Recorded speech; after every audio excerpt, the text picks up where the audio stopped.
ஆம்.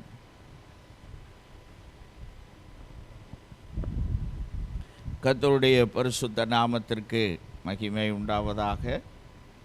இந்த நாளிலே வந்திருக்கிற நம் ஒவ்வொருவரையும் ஆண்டவராகிய தேவன் ஆசீர்வதிப்பாராக. உடைய வல்லமையான மகத்துவமான மகிமையான செயல்களை நமத்திலே இந்த நாளிலும் ஆண்டவராகிய தேவன் செய்வாராக. ஹல்லேலூயா. அன்பானவர்களே, நாம் தொடர்ந்து வேத பாடங்களை நாம் கற்றுக்கொள்ள இருக்கிறோம். நாம் ஒவ்வொரு நம்முடைய இந்த சனிக்கிழமை வேத பாடத்திலே ஆவியின் கனிகளை குறித்ததான காரியங்களை நாம் தியானிக்கிறோம், படித்து வருகிறோம். அல்லேலூயா. அல்லேலூயா சொல்லாமா? ஆமென். இன்றைக்கும் அவ்விதமாக அந்த பாடங்களை நாம் படிக்க போகிறோம்.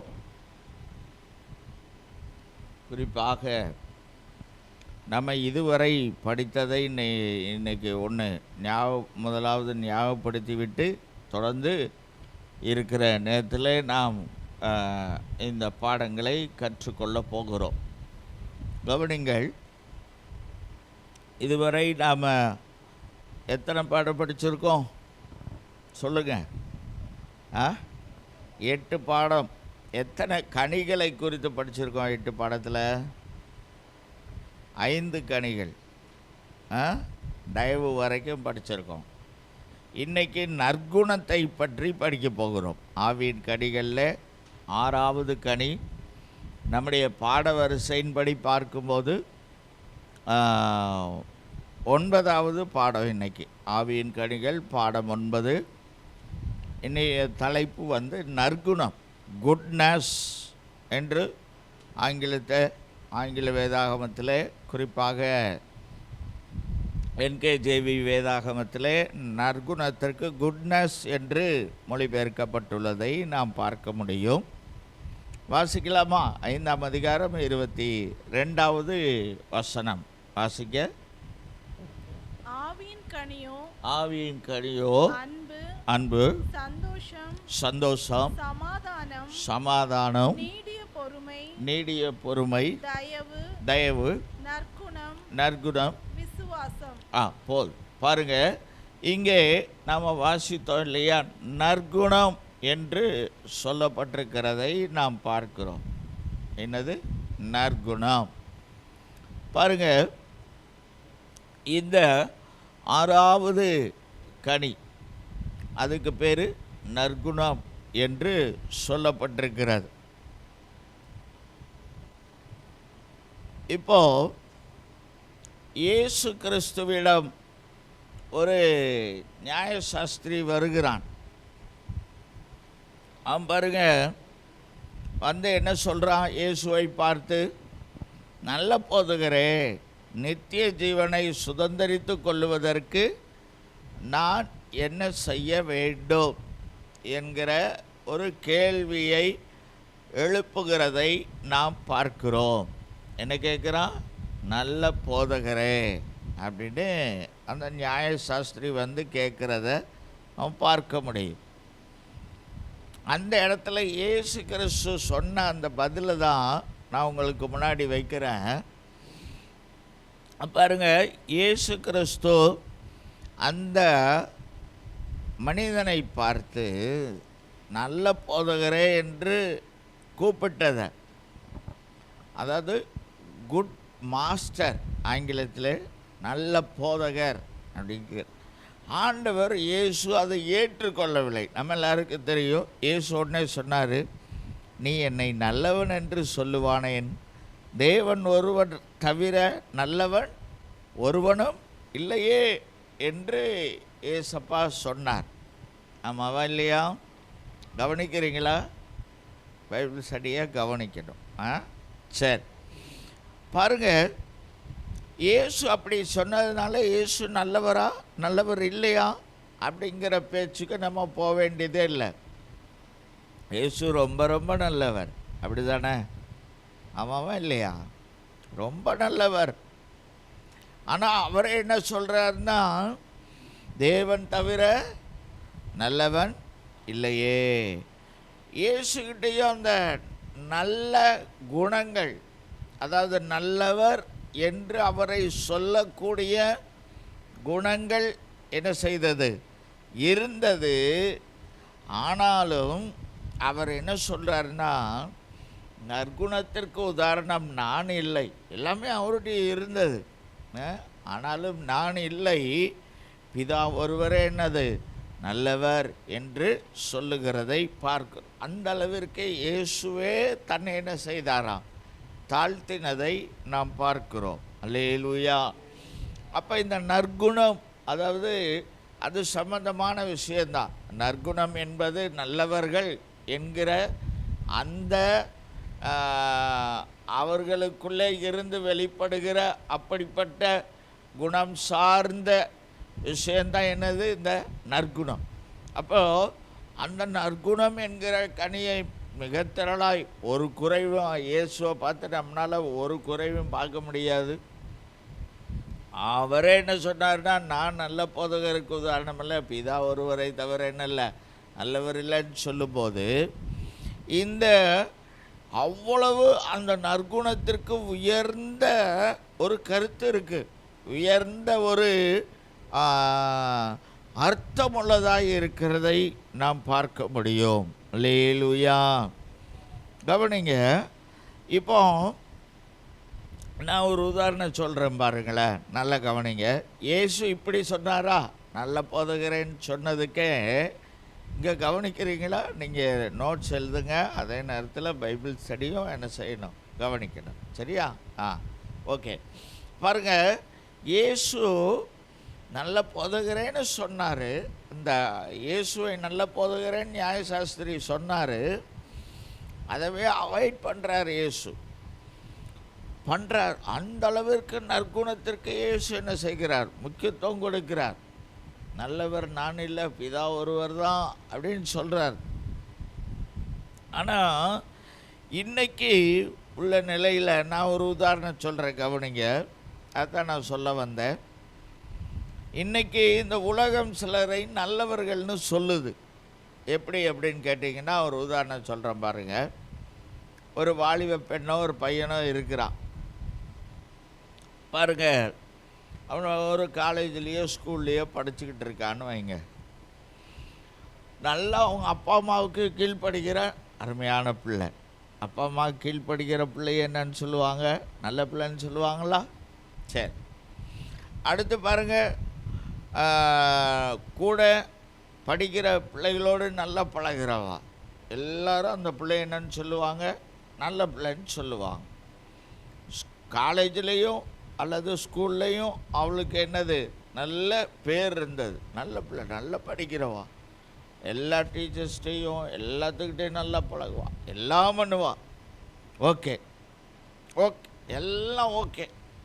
எல்லா விதத்துலேயும் அவன் என்னது? நல்ல பேர் வாங்கினவா. படிப்புலையும் நல்ல ஒழுக்கம், குணம், எல்லாத்துலேயும் நல்ல பிள்ளை. ஆனால் ஒரு நல்ல ஒரு தப்பு பண்ணிட்டான். ஏதோ ஒரு தப்பு, சரியா? ஆனால் சொல்கிறவங்க எப்படி சொல்லுவாங்க? எப்படி சொல்லுவாங்க? ஓ நல்ல பிள்ளை, அவங்க அப்பா அம்மாக்கெல்லாம் நல்லா கீழ்ப்படிவா, அவங்க ஸ்கூலில் உள்ள காலேஜில் உள்ள டீச்சர்களுக்கெல்லாம் முன்னாடி நல்ல பேர் வாங்கினவா, நல்லா படிக்கிறவா, எல்லாத்துலேயும் நல்ல நல்ல நல்ல. ஆனால் எப்படியோ என்ன செஞ்சிட்டா? இப்படி ஒரு தப்பாக பண்ணிட்டா. ஆனாலும் அவங்க என்ன தான் சொல்ல வர்றாங்க? எப்படியோ பண்ணிட்டா, ஆனால் ஆள் யார்? நல்ல பிள்ளைன்னு தான் சொல்ல வர்றான். இதுதான் இன்றைக்கி நல்லவர்களுக்கு உலகம் கொடுக்குற ஒரு இது. இப்படி உள்ளவங்களையும் உலகம் என்ன செய்யுது? நல்லவர்களாய் வைக்குது. ஆனால் ஒரு விஷயத்தில் அந்த பிள்ளை என்ன செஞ்சிருச்சு? தவறி போய் விட்டது, தவறு செய்து விட்டது. ஆனால் இது அல்ல. அதனால தான் இயேசு அப்படி சொன்னார். ரோமரில் நம்ம வாசிக்க முடியும், அந்த வசனம் நம்ம எல்லாருக்கும் தெரியும். நன்மை செய்கிறவன் இல்லை, எப்படி இல்லையா? ஒருவனாகிலும் இல்லை. அப்படிதானே வசனம் சொல்லுது. இல்லை, ஒருத்தர் கூட இல்லை. அப்படிப்பட்ட நிலை பாருங்க. அப்போது இங்கே நம்ம நல்லா கவனிக்கணும்.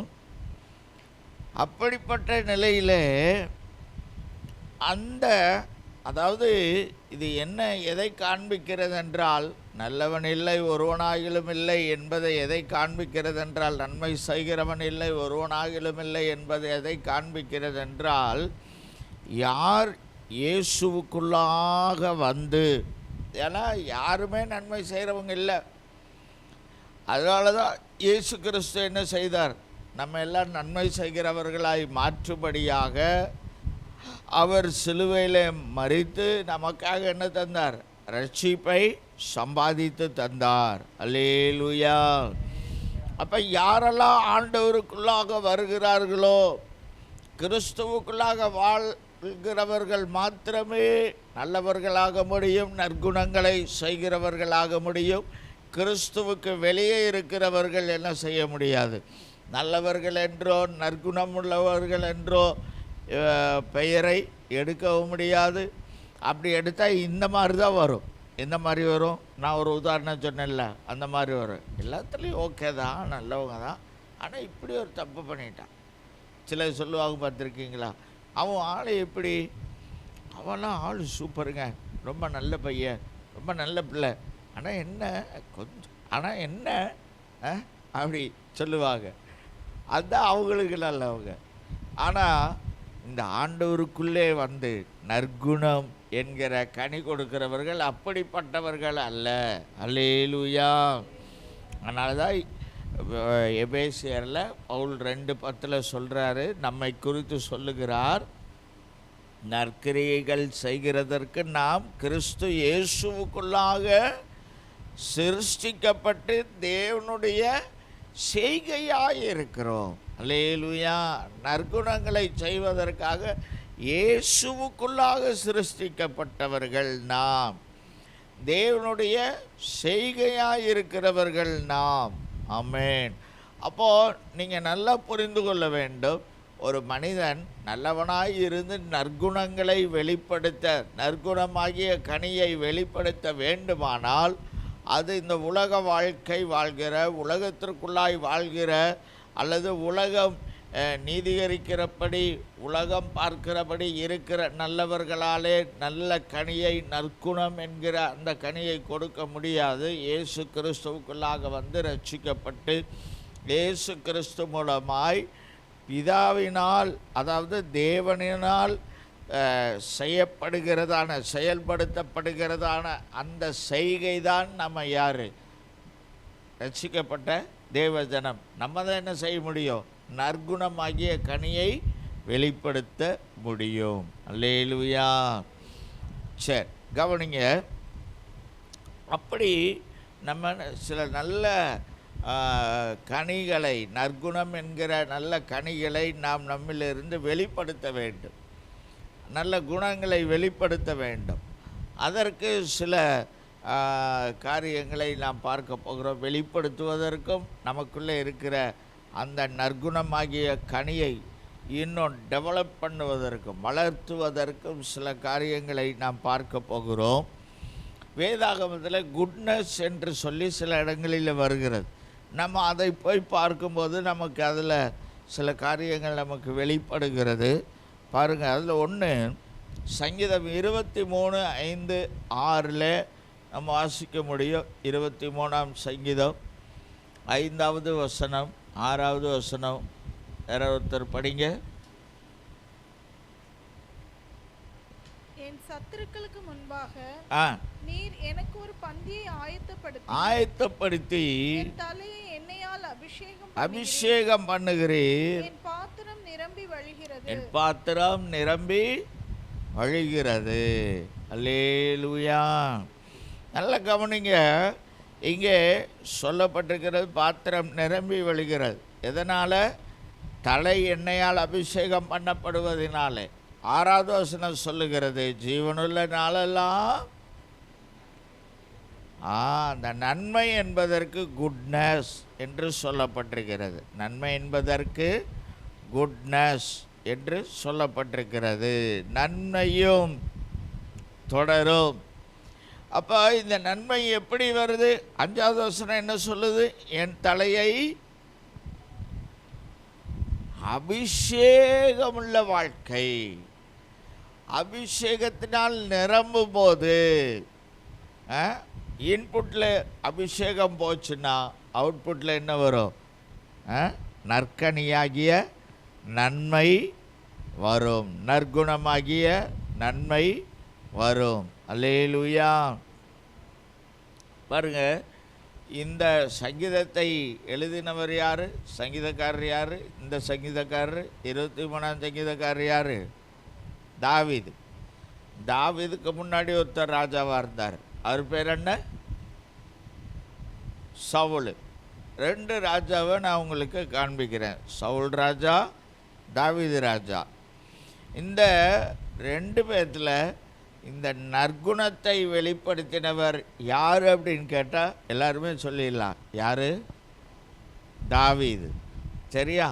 ஏன்னா நம்ம எல்லாருக்கும் தெரியும் என்ன அப்படின்னா, இந்த சவுலுக்குள்ளே பொல்லாப்பு பண்ணணும், பழி வாங்கணும் அப்படிங்கிற மாம்சக்கிரியை தான் என்ன செய்து கொண்டே இருந்தது, வந்துக்கிட்டே இருந்தது. ஆனால் அவர் அபிஷேகம் பெற்றவர் தான்.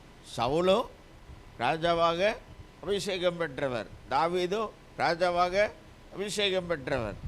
ஆனால் சவுலுக்குள்ளே அந்த அபிஷேகம் இழந்து போனது. அல்லேலூயா. இல்லாமல் போய்விட்ட. அதனால தான் இந்த பொல்லாப்பு, பழி வாங்குகிற எண்ணம் இதெல்லாம் வருது. ஆனால் தாவீது அப்படி இல்லை. அவர் பாருங்கள், மன்னிக்கணும், மறக்கணும், நன்மை செய்யணும். அந்த சவுலுக்கு எத்தனை தடவை நன்மை செய்திருக்காரு இல்லையா?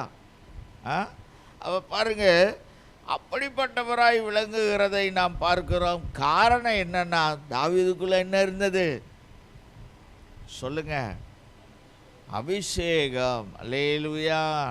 இந்த அபிஷேகத்தினால் நிறைந்த வாழ்க்கை தான், இந்த அபிஷேகத்தினால ஜென்ரேட் பண்ணப்படுகிறதான வாழ்க்கை தான் நம்ம என்ன செய்யும்னா நற்குணத்திலே வளர வைக்கும். அல்லேலூயா. இந்த நற்குணம் பிறர்க்கு பயனுள்ளதாக இருக்கும். நம்ம அபிஷேகத்தினாலே நிறைந்து அந்த நன்மையை செய்யும்போது அது பிறருக்கு எப்படி இருக்கும்? பயனுள்ளதாக இருக்கும். இப்போ தாவீதுடைய அவர் சொல்கிறாரு, என் தலையை எண்ணெயினால் அபிஷேகம் பண்ணுகிறேன், அதனால் நன்மையும் கிருபையும் என்னை தொடரும். அப்போ தாவீதுடைய வாழ்க்கை அநேகருக்கு நன்மையாக இருந்ததா இல்லையா? நன்மையாக இருந்தது. பாருங்கள், அவருடைய அந்த நற்குணம் தன்னை எதிர்த்ததான சவுலிடத்திலும் என்ன செய்தது? வெளிப்பட்டதை பார்க்கிறோம். அப்படி நம்மளும் ஒரு அபிஷேகத்தினால் நிறைந்த வாழ்க்கை, அபிஷேகம் இருக்கணும். பாருங்கள், எப்போவும் அந்த அபிஷேகத்தினாலே நம்ம அனல் மூட்டப்படணும்.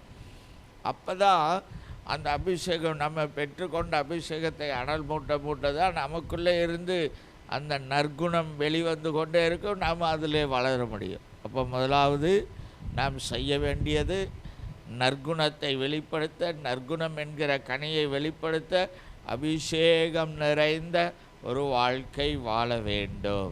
அல்லேலூயா.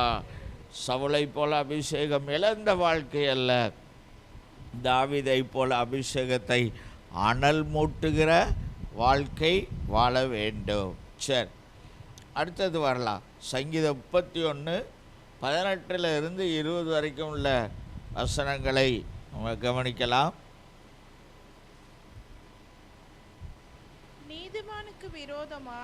நீதிமானுக்கு விரோதமாய் வாசிங்க. இந்த வசனத்தை வாசிங்களேன், 20 வரைக்கும் வாசிங்க. பெருமையோடும் இகழ்ச்சியோடும் கடினமாய் பேசுகிற பொய் உதடுகள் கட்டப்பட்டு போவதாக. உமக்கு பயந்தவர்களுக்கும் மனுபுத்திரருக்கு முன்பாக உம்மை நம்புகிறவர்களுக்கும் நீர் உண்டு பண்ணி வைத்திருக்கிற உம்முடைய நன்மை எவ்வளவு பெரிதாயிருக்கிறது. மனுஷருடைய அகங்காரத்துக்கு அவர்களை உமது சமூகத்தின் மறைவிலே மறைத்து, நாவுகளின் சண்டைக்கு அவர்களை விலக்கி, உமது கூடாரத்திலே ஒளித்து வைத்து காப்பாற்றுகிறீர். கர்த்தர் அரணான நகரத்தில் எனக்கு தமது கிருபையை அதிசயமாய் விளங்க பண்ணினபடியால் அவருக்கு ஸ்தோத்திரம். அல்லேலூயா. போது கவனிங்க, இங்கே அந்த 18 நம்ம வாசித்தோம். இங்கே சொல்லப்பட்டிருக்கிறது, உமக்கு பயந்தவர்களுக்கு. 19வது வசனம் கவனிங்க. மனுபுத்திரருக்கு முன்பாக உம்மை நம்புகிறவர்களுக்கும் நீர் உண்டு பண்ணி வைத்திருக்கிற உம்முடைய நன்மை, அதான் குட்னஸ், நன்மை, நற்குணம், குட்னஸ் எவ்வளவு பெரிதாக இருக்கிறது என்று சொல்லப்பட்டிருக்கிறதை பார்க்கிறோம். அதுக்கு முன்னாடி அந்த வசனத்தை வாசிக்கும் போது 18வது வசனத்தில் விரோதமாய் பெருமையோடு இகழ்ச்சியோடு கடினமாய் பேசுகிற பொய் உதடுகள் என்று சொல்லப்பட்டிருக்கிறது. இன்னும் 20வது வசனம் மனுஷனுடைய அகங்காரம். அப்படிப்பட்டவர்களுக்கு இந்த நன்மையை பெற்ற ஜனத்தை மறைத்து நாவுகளின் சண்டைக்கு, இந்த நாவினால் வர்றதா என்னது? விரோதம், பெருமை, இகழ்ச்சி, கடினமாய் பேசுகிற பொய் உதடுகள், அகங்கார பேச்சு, இதெல்லாத்துக்கும் இந்த நன்மையை பெற்றவர்களுக்கு, இந்த குட்னஸ் உள்ளவர்களுக்கு ஆண்டவர் என்ன செய்கிறாரா? அந்த குட்னஸ் உள்ளவர்களை, இப்படிப்பட்ட பேச்சுள்ளவர்களுக்கு பாதுகாக்கிறார். அல்லேலூயா. அதுதான் இந்த வசனத்தோட காரியம். இதில் இருந்து நான் உங்களுக்கு என்ன சொல்ல வரேன் அப்படின்னா, நாவுகளின் சண்டைக்கு அவர்களை விலக்கி, யார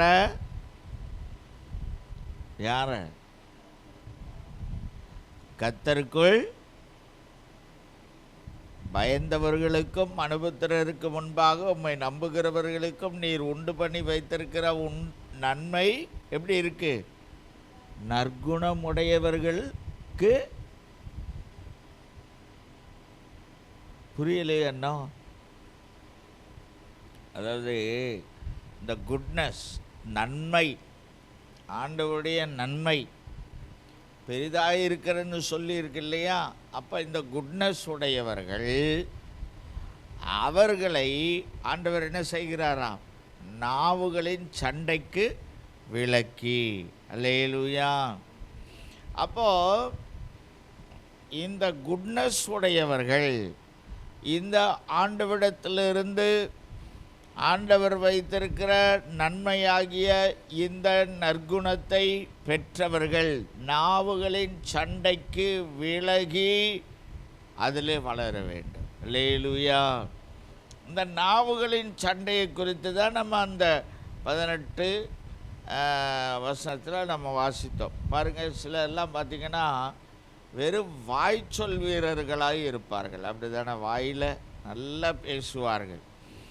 இன்னும் சிலர் என்ன நினைப்பாங்கன்னா, அவர்களுடைய வார்த்தை தான் என்ன செய்யப்பட வேண்டும், எடுபட வேண்டும், மேலே நிற்கணும் அப்படின்னு நினைப்பாங்க. அதுக்கு ரொம்ப கவனமாக பேசுவாங்க. ஒன்று பேச்சில் ஒன்று இருக்காது, இந்த செயலில் ஒன்று இருக்காது. ஆனால் வாய்ச்சொல். அடுத்தது அவங்களுடைய பேச்சு தான் மேலே நிற்கணும் அப்படின்னு கவனமாக எல்லாத்தையும் ஓவர்டேக் பண்ணுற மாதிரி, ஓவர் கம் பண்ணுற மாதிரி இவங்க என்ன செய்து கொண்டே இருப்பார்கள், பேசிக்கொண்டே இருப்பார்கள். இன்னும் சிலருடைய வார்த்தைகள் எப்படி இருக்குன்னு பார்த்தீங்கன்னா, மற்றவங்களை வெட்டுற மாதிரி பேசுவாங்க, பயங்கரமாக இருக்கும், காயப்பட்டுக்கிறோம், மற்றவர்களுடைய மனது காயப்பட்டு. அடுத்தது சில தங்களுடைய நீதியை நிரூபிக்க, நான் நல்லவன் அப்படிங்கிறத நிரூபிக்கிறதுக்கு என்ன செய்வாங்க, மூச்சு விடாமல் பேசிக்கிட்டே இருப்பான், விடாமல் பேசிக்கிட்டே இருப்பான். நான் சொல்கிறது தான் சரி, இப்படி பேசிக்கிட்டே இருப்பாங்க. இப்படி சில பேச்சாளர் அது அங்கே சொல்லப்பட்டிருக்கிறது. விரோதமாய் இகழ்ச்சியோடும் கடினமாய் பொய்யாய் பேசுகிற இப்படிப்பட்டதான நாவினால் வருகிறதான. பாருங்கள், சில இடங்களில் பேச்சு வளர்ந்து அது விவாதம் பிடிவாதம், பேச்சு, அதில் தான் என்ன வருது? நாவின் சண்டை. அல்லேலூயா. இந்த சண்டைக்கு விலகுகிறவர்கள் தான் யாருன்னா நற்குணமுடையவர்கள். அல்லேலூயா. அப்போ நம்ம இந்த இப்படிப்பட்ட காரியங்கள் நமக்குள்ளேயும் வருவதற்கு வாய்ப்புகள் இருக்கிறது. ஆனால் அதான் அந்த 19வது வசனம், உம்முடைய நன்மை எவ்வளவு பெரிதாக இருக்குதுன்னா, உம்முடைய குட்னஸ், உம்முடைய நற்குணம் எவ்வளோ பெரிதாக இருக்கிறது. அவர்களை என்ன செய்வாரா?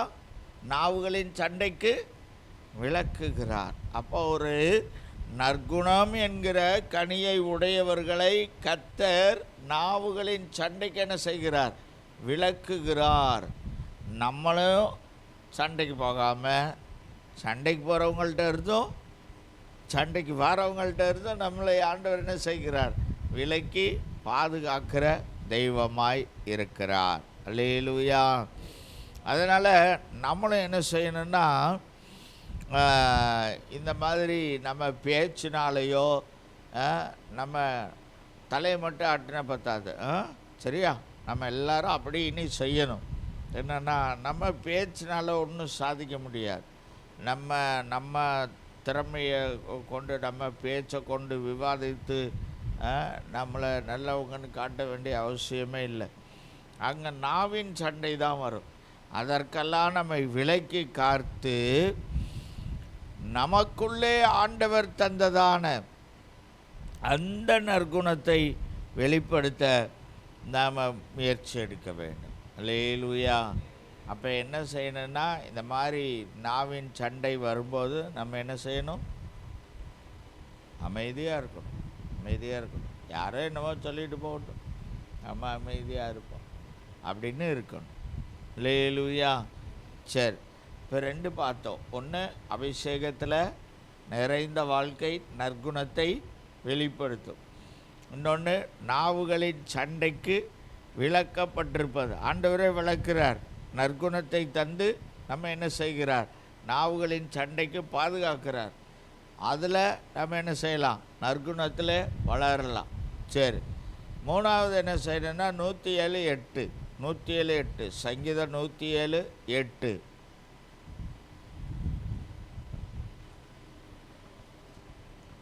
சங்கீதம் 107:8 படிக்கலாம்.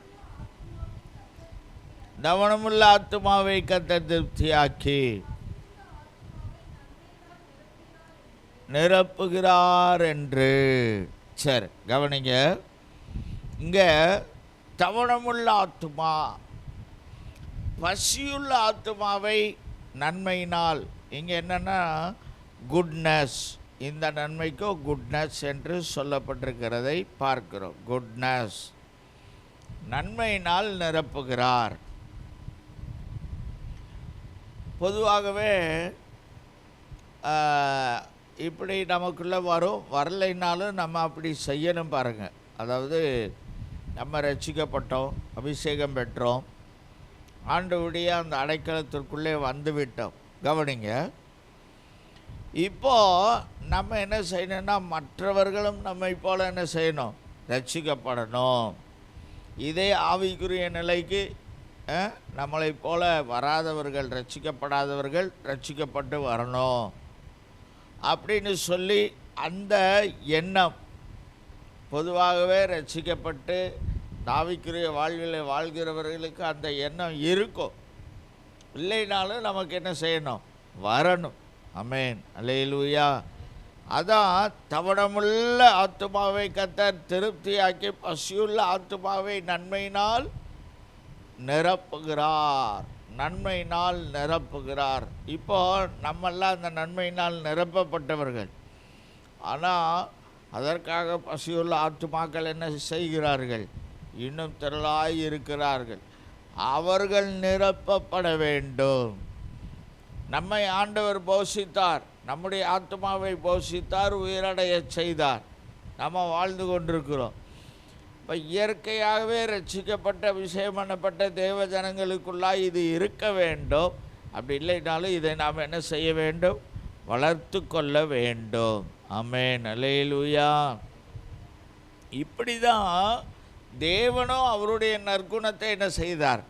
ஆத்மாவை போஷிப்பதின் மூலமாய், நன்மையினால் திருப்தி ஆக்குறதின் மூலமாய், நிரப்புவதின் மூலமாய் அவருடைய அந்த நல்ல குணத்தை வெளிப்படுத்தினார். அதுபோல் நாமளும் ஆத்துமாக்களை போஷிப்பதின் மூலமாய் நாம் என்ன செய்ய வேண்டுமாம்? அப்படிப்பட்டதான நல்ல குணத்தை மனிதர்களுக்குள்ளாய் வெளிப்படுத்துகிறவர்களாய் இருக்க வேண்டும். அல்லேலூயா. அதுக்காக முயற்சி எடுக்கணும். நம்ம சபையில் கேட்ட பிரசங்கமாக இருக்கலாம், நம்ம சபையில் கேட்ட பைபிள் ஸ்டடியாக இருக்கலாம். இன்னும் இதெல்லாம் நம்ம என்ன செய்யணும்னா நமக்குள்ளேயே வச்சுக்காமல் அதை கொண்டு போய் என்ன செய்யணும்? மற்றவர்களுக்கு சொல்லுகிறவர்களாய் இருக்க வேண்டும். அந்த ஆத்தும பசி, ஆண்டவர் அதானே சொல்கிறாரு, பசியுள்ள ஆத்மாவை ஆண்டவர் என்ன செய்கிறார்? நிரப்புகிறார், நன்மையினால் நிரப்புகிறார். அதே அந்த அந்த கிரியை நமக்குள்ளே வரணும். பசியாக இருக்காங்களே, அவங்களுக்கு வேணுமே, நம்ம போய் சொல்லணுமே, நம்மக்கிட்ட இருக்கிறத கொடுக்கணும். ஆத்தும பசி இருக்கணும், ஆத்தும தாகத்தை தீர்க்கிறவர்களாக இருக்கணும். இது நம்முடைய நற்குணத்தை வளர்த்துவதற்கும் வெளிப்படுத்துவதற்கும் ஒரு நல்ல ஒரு வழியா. ஆமென், அல்லேலூயா. ஆத்தும பசி தீர்க்கிறவர்களாய், ஆத்துமாக்களை போஷிக்கிறவர்களாய் நாம் காணப்பட வேண்டும். சரி, அடுத்தது இன்னொன்று இதே மாதிரி 33ஆம் சங்கீதம் 5வது வசனம் வாசிங்க. 33ஆம் சங்கீதம் 5வது வசனம். அவர் நீதியிலும் நியாயத்திலும் பிரியப்படுகிறார். பூமி கர்த்தருடைய காருண்யத்தினால் நிறைந்திருக்கிறது. பூமி கர்த்தருடைய காருண்யத்தினால் என்ன செய்கிறது என்றால் நிறைந்திருக்கிறதை என்று சொல்லப்பட்டிருக்கிறது. இந்த கர்த்தருடைய காருண்யம் என்பதற்கும் குட்னஸ் என்று சொல்லப்படுகிறது. அதாவது கர்த்தருடைய நன்மையினால் பூமி என்ன செய்தான்? நிறைந்திருக்கிறது. அல்லேலூயா. பூமி எல்லா கர்த்தருடைய நன்மை. கவனிங்க.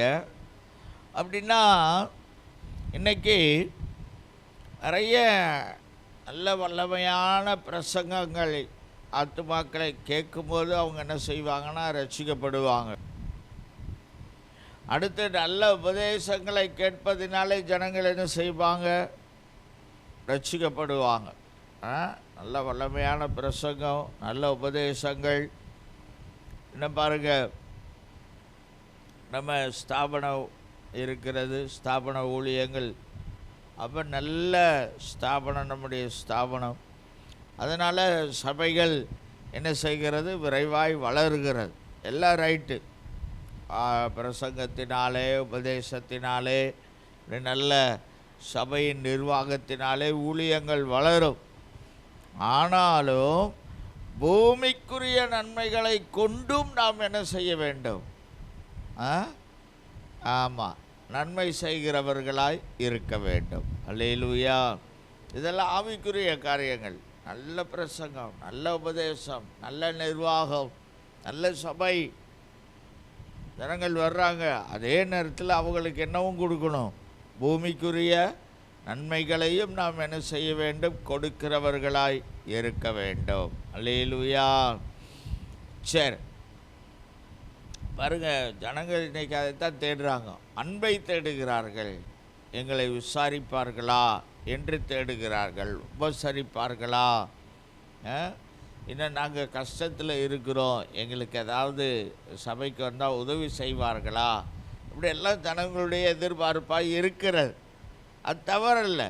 ஆனாலும் நம்ம சபையாக இருக்கும்போது அவங்களுக்கு ஏதாவது நம்மால் முடிந்தது செய்கிறவர்களாக இருக்க வேண்டும். அல்லேலூயா. அதனால தான் 3 நாள் பிரசங்கம் கேட்டாங்க. எங்கே வந்தவங்க? இயேசுவின் நற்செய்தி பெருவிழாவுக்கு வந்தவர்கள் 3 நாள் என்ன செஞ்சாங்க? பிரசங்கம் கேட்டாங்க. போகும்போது ஆண்டவர் சரி எல்லோரும் போயிட்டு வாங்க அப்படின்னு சொல்லி அனுப்பலை. என்ன சொன்னார்? இந்த ஜனங்கள்லாம் எப்படி இருக்காங்க? பசியாக இருக்காங்க பாவம்ப்பா. சீசர்களை கூப்பிட்டு கேட்காரு, ஏப்பா 3 நாளில் பிரசங்கம் கேட்டிருக்காங்கப்பா. பிரசங்கம் 3 நாள் கேட்டாங்கல்ல, இயேசு கிறிஸ்துவின் பிரசங்கம் எப்படி இருந்திருக்கும் ஜனங்களுக்கு? எல்லாம் உற்சாகமாக இருந்து ஒருத்தன் கூட சோர்ந்து போயிருக்க மாட்டான், எல்லாம் உற்சாகமாக இருந்திருப்பான். ஆனாலும் அவங்களுக்கு என்ன கொடுக்கணும்? சாப்பாடு ஏதாவது கொடுக்கணும்ப்பா அப்படின்னு பாருங்கள். இயேசுக்குள்ளேயே அந்த எண்ணம் இருந்தது. அப்போ நமக்கு தெரியும், சும்மா விடலை, அப்பம் கொடுத்தாரு, மீனை கொடுத்தாரு. கொஞ்சம் தான் இருந்தது, ஆசீர்வதித்து வெறுமையாய் அனுப்பலை. வெறுமையாக போனால் வழியில் எப்படி போயிடுவாங்க? சோர்ந்து போயிடுவாங்க. இதே போல தான் நாம் என்ன செய்யணும்னா, இந்த பூமிக்குரிய நன்மைகளை என்ன செய்ய வேண்டும்? செய்கிறவர்களாய் இருக்க வேண்டும். அல்லேலூயா. அப்போஸ்தலர் நாட்களில் நடந்தது இயேசுவின் ஊழியத்தில் பூமிக்குரிய நன்மைகள். அப்போஸ்தலர் நாட்களிலும் பூமிக்குரிய நன்மைகள். விதவைகள் விசாரிக்கப்பட்டார்கள், ஏழைகள் விசாரிக்கப்பட்டார்கள், ஆதரிக்கப்பட்டார்கள், போஷிக்கப்பட்டார்கள். பவுல் சொல்லும்போது சொல்கிறார், அப்போஸ்தலர்கள் எனக்கு சொன்னாங்க, என்ன சொன்னாங்க? தரித்திரரை நினைத்து கொள்ளுங்கள் அப்படின்னு சொல்லி எங்களுக்கு கட்டளையிட்டார்கள் அப்போஸ்தலர்கள் அப்படின்னு பவுல் சொல்லும்போது சொல்கிறார். இன்னும் பாருங்கள், இந்த மக்கதோனியா சபையார், அவங்க பாருங்கள், அவங்களுக்கே கஷ்டம், ஆனாலும் எருசலேம் சபை கஷ்டப்படுதுன்னு சொன்ன உடனேயே அவங்க என்ன செய்தாங்க? உற்சாகமாய் தர்ம காரியத்தை, அதாவது பூமிக்குரிய நன்மைகளாகிய பணங்களை சேகரித்து பவுலிடத்தில் கொடுத்ததாக, இப்போ ஊழியர்களிடத்தில் கொடுத்து அது கொடுக்கப்பட்டதாக பவுல் கொரிந்து சபைக்கு பேசும்போது நிருபத்தில் எழுதுகிறார். மக்கதோனியார் அவர்கள் அந்த 2 கொரிந்தியர் 8:3 சொல்லப்பட்டிருக்கிறது. அவங்க உற்சாகமாக என்ன செய்தாங்க? கொடுத்தாங்க அப்படின்னு சொல்லப்பட்டிருக்கிறதை பார்க்கிறோம். அப்போ பாருங்கள், இந்த 33:5 கர்த்தருடைய காருண்யத்தினால் சங்கீதம் அப்படின்னா கர்த்தருடைய நன்மையினால் பூமி நிறைந்திருக்கிறது. அதை வச்சு பூமி நன்மையினால் நாம் என்ன செய்ய வேண்டும்? மற்றவர்களையும் நன்மை செய்து, அந்த பூமியில் உள்ள நன்மைகளை வைத்து, பணமாக இருக்கலாம், பொருளாக இருக்கலாம், அல்லது இந்த பூமிக்குரிய காரியங்களை வைத்து, வெறும் வசனம் மாத்திரம் பேசிகிட்டு இருக்காமல் அவர்களுடைய காரியங்களை விசாரித்து உபசரித்து, அப்படியும் நம்ம என்ன செய்யலான்னா இந்த நற்குணமாகிய இந்த நன்மை, இதை இந்த பூமிக்குரிய காரியங்களை கொண்டு ஜனங்களை என்ன செய்ய வேண்டுமாம்? நம்முடைய நற்குணத்தை வெளிப்படுத்த வேண்டும். அல்லேலூயா. சரி, கடைசியாக ஒன்றை வாசித்து நம்ம ஜெபிக்க போகிறோம். எபிரேயர் 10:24-25. எபிரேயர் 10:24-25 வாசிங்க. மேலும் அன்புக்கும் நற்கிரியைகளுக்கும் நாம் ஏவப்படும்படி ஒருவரையொருவர் கவனித்து, சபை கூடி வருதலை சிலர் விட்டுவிடுகிறது போல நாமும் விட்டுவிடாமல் ஒருவருக்கொருவர் புத்தி சொல்ல கடவோம். நாளானது சமீபித்து வருகிறதை எவ்வளவாய் பார்க்கிறீர்களோ அவ்வளவாய் புத்தி சொல்ல வேண்டும். இங்கே நம்ம வாசித்தோம், அன்புக்கும் நற்கிரியைகளுக்கும் நாம் ஏவப்படும்படி ஒருவரை ஒருவர் கவனித்து, சபை கூடி வருதலை சிலர் விட்டு விடுகிறது போல நாமும் விட்டுவிடாமல் ஒருவருக்கொருவர் புத்தி சொல்ல வேண்டும். நற்கிரியைகளுக்கும் நாம் ஏவப்படும்படி. கவனிங்க, இது என்ன அப்படின்னு கேட்டிங்கன்னா, சபை கூடி வருதலை நாமும் விட்டுவிடக்கூடாது. அப்படி விட்டு விடுகிறவர்களுக்கும் என்ன செய்ய வேண்டும்? புத்தி சொல்ல வேண்டும். இப்போ இந்த நற்குணமாகிய கனியை நாம் வெளிப்படுத்த அல்லது அதிலே வளர நாம் என்ன செய்யணும்னா, சபை கூடி வர வேண்டும். ஆமென், அல்லேலூயா. இங்கே இந்த நற்கிரியை என்று சொல்லும்போது இங்கே அந்த வார்த்தை குட்னஸ், என்று சொல்லப்படுகிற அந்த வார்த்தை இதில் என்ன செய்யப்பட்டிருக்கிறது என்றால் பயன்படுத்தப்பட்டிருக்கிறது. நற்கிரியை அப்படிங்கிறதற்கு குட்னஸ் என்று சொல்லப்படுகிற வார்த்தை பயன்படுத்தப்பட்டிருக்கிறதை நாம் பார்க்கிறோம். அப்போது இதை நாம் இங்கே பார்க்கிறோம். பாருங்க, சபை கூடி வருதலை சிலர் என்ன செய்கிறார்கள், விட்டு விடுகிறார்கள். இப்போ நம்மளும் கூடி வரணும், விட்டு விடுகிறவர்களுக்கு என்ன செய்யணும்? அப்போ இந்த சபை கூடி வருதல் அப்படிப்பட்டதான ஒரு குட்னஸை, நன்மையை, நற்கிரியை நமக்குள்ளே என்ன செய்கிறது? ஏவி விடுகிறது. அல்லேலூயா. அதான் இங்கே நம்ம பார்க்கிறோம். இப்போ கவனிங்க, நற்கிரியைகளுக்கு நாம் ஏவப்படும்படி சபை கூடி வந்தால் இப்படிப்பட்டதான நற்குணம் நம்மளிருந்து என்ன செய்யும்? வளரும், வெளிப்படும். அது என்ன நற்குணம்? நம்மளும் கூடி வருவோம், கூடி வராதவர்களையும் என்ன செய்வோம்? கூடி வருவதற்கு புத்தி சொல்லுவோம். அந்த தன்மையை தான் நாம் இங்கே பார்க்கிறோம். அப்போது நற்குணம் நம்மளில் வளரணும், நம்ம என்ன செய்யணும்? சபை கூடி வர வேண்டும். அல்லேலூயா. நம்ம விட்டுறக்கூடாது, கூடி வரணும். அது நம்ம என்ன செய்யணும்? நற்கிரியை செய்ய ஏவோம். அப்போ வராதவங்களே நம்ம என்ன செய்யணும்? வாங்க அப்படின்னு சொல்லுகிறவர்களாய் இருக்க வேண்டும். அதுதான் ஷேர் பண்ணி கொடுக்குறார்.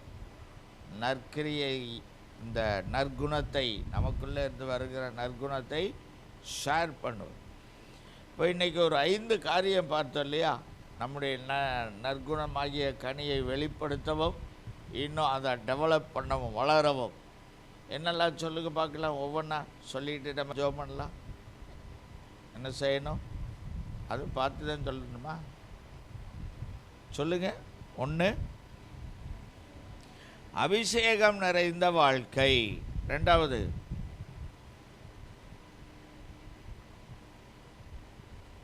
சொல்லுங்க. அதாவது அது என்ன அப்படின்னா, 2வது, நாவுகளின் சண்டைக்கு, அதாவது அந்த வெறும் வாயின் வார்த்தைகளுக்கு விலகி, அதுதான் நற்கிரியை வெளிப்படுத்துவது.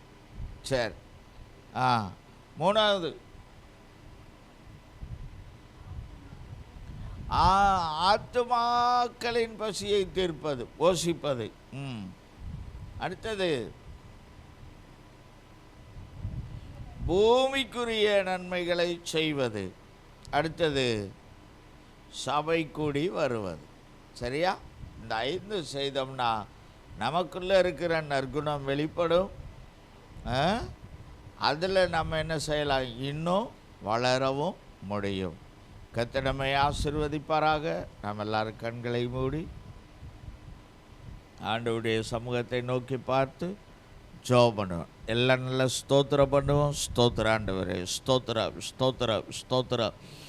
கர்த்தாவே ஸ்தோத்திரம், ஸ்தோத்திரம், ஸ்தோத்திரம், ஸ்தோத்திரம், ஸ்தோத்திரம், ஸ்தோத்திரம், ஸ்தோத்திரம், ஸ்தோத்திரம். நல்லவர், நல்லவர், நல்லவர், நல்லவர், நல்லவர். ஸ்தோத்திரம், ஸ்தோத்திரம், ஸ்தோத்திரம், ஸ்தோத்திரம், ஸ்தோத்திரம், ஸ்தோத்திரம். கர்த்தர் நல்லவர், நல்லவர், நல்லவர், நல்லவர், நல்லவர், நல்லவர், நல்லவர். இயேசுவே ஸ்தோத்திரம் ஐயா. ஸ்தோத்திர ஆண்டவரே, ஸ்தோத்திர ஆண்டவரே, ஸ்தோத்திரம், ஸ்தோத்திரம். கர்த்தாவே நற்குணமாகிய கனியை வெளிப்படுத்த, அதில் வளர நாங்கள் ஆண்டவரே இன்னும் அபிஷேகத்தில் ஆமென் பெருக வேண்டும் அப்பா. அபிஷேகத்தில் பெருக வேண்டும். ஹல்லேலூயா. நாவுகளின் சண்டைக்கு எங்களை விலக்கி காத்து ஆண்டவரே நீங்கள் அதற்கு உதவி செய்கிறீர். நாங்கள் விலகி அப்பா நற்குணத்தை வெளிப்படுத்த வேண்டும். பூமிக்குரிய நன்மைகளை செய்யணும். ஆமென். சபை கூடி வர வேண்டும். ஆத்துமாக்களை போஷிக்க வேண்டும். இப்படிப்பட்ட காரியங்களை செய்து எங்கள் நற்குணங்களை வெளிப்படுத்தி ஆண்டவரே அப்பா ஆமென் நன்மைகளை செய்து உம்முடைய நாமத்தை மகிமைப்படுத்த ஆண்டவராகிய தேவனீர் கிரியை செய்வீராகப்பா. ஸ்தோத்திரம் பண்ணுகிறோம். ஹல்லேலூயா. எங்கள் பரலோக பிதாவே, அன்பின் ஆண்டவரே, நல்ல தகப்பனையும் நன்றியோடு ஸ்தோத்திரிக்கிறோம். இந்த அருமையான நாளுக்காய் ஸ்தோத்திரம். கடந்த நாள் முழுவதும் கர்த்தர் எங்களை கண்ணின் மணி போல பாதுகாத்தீர், சுகபலன் தந்தீர், கிருபை தந்தீர், இரக்கம் தந்தீர். எல்லாவற்றுக்காக ஸ்தோத்திரம் பண்ணுகிறோம் ஆண்டவரே. தொடர்ந்து உங்கள் கிருபை இருப்பதாக, ஆளுகை இருப்பதாக. நம்முடைய திரு சமூகத்தில் எங்களை தாழ்த்தி வெறுமையாக்குகிறோம். கர்த்தருடைய ஆளுகை மேலோங்கி இருப்பதாக. ஆமென். மகத்தான செயல்களை ஆண்டவராகிய தேவன் நீர் செய்யும்படியாய் சுபிக்கிறோம். நமக்கெல்லாம் கனம் உண்டாகட்டும், மகிமை உண்டாகட்டும். அப்பா ஸ்தோத்திர ஆண்டவரே. நன்மையினால் நற்குணத்தினால் நிரப்புகிறவர். ஆமென். எல்லாரையும் நிரப்புங்கப்பா. நாங்கள் அதில் வளரணும். அதை அநேகருக்கு காண்பிக்க பயனுள்ளதாய் தர கர்த்தர் உதவி செய்வீராக. நமக்கெல்லாம் கனமகிமை உண்டாகட்டும். இயேசுவின் நாமத்தில் கேட்கிறோம் நல்ல பிதாவே. என் ஆத்துமாவே கர்த்தரை ஸ்தோத்திரி, என் முழுமே பரிசுத்த நாமத்தை ஸ்தோத்திரி. என் ஆத்துமாவே கர்த்தரை ஸ்தோத்திரி, அவர் செய்த சகல உபகாரங்களையும் மறவாதே. ஆமென், ஆமென். அல்லேலூயா, அல்லேலூயா, அல்லேலூயா. Praise the Lord. கர்த்தர் நம்மை ஆசீர்வதிப்பார்.